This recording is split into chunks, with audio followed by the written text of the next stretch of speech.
I just finished my second book for the month of April, and I have some lessons from this book that might be a source of light to figuring out your own life. So let's go together. Dale Carnegie said, develop success from failures. Discouragement and failures are two surest stepping stone to success. So for every point I give, I would always give a top up on my own perspective. So when I read this thing, I had this urge of for every time I fail at something, then it should be a strength. I just had that urge to rethink and reshape my belief on whatever failure it is that I will encounter in life, right?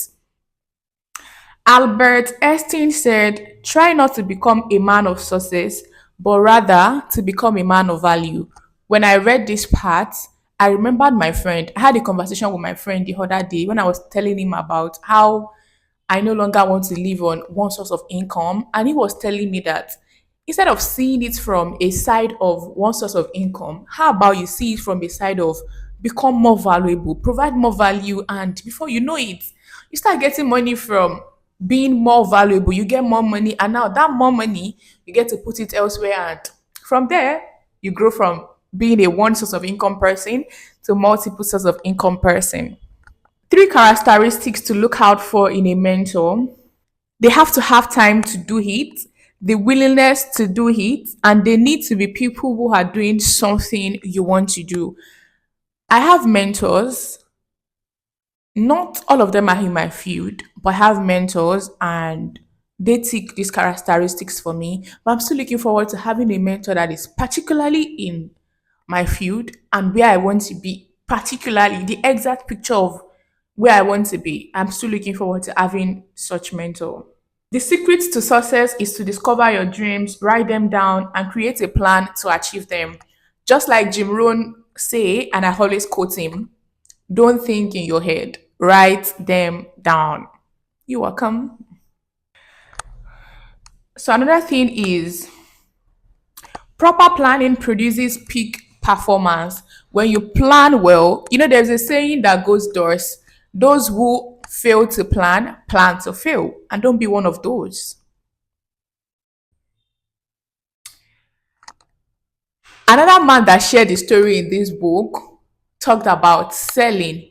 He says when some of us are closing deals, we just close it and we leave the prospect to buy from someone else. He says when you're having a business deal with somebody, always ask them, may I have your business?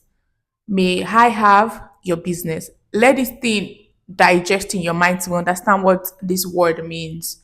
May I have your business? Don't leave a prospect on the line of when the prospect says, I'll call you, don't just go. If I don't get your call by Friday, can I call you by Monday afternoon, 2 p.m. or 3 p.m.? What time works for you? Be the one who closes the deal, not the prospect. Think about it. I also learned something very profound, which says when you are talking, you are listening. But when you are listening, you are learning. So be a listener. A lot of us are bad at this. Become a great listener.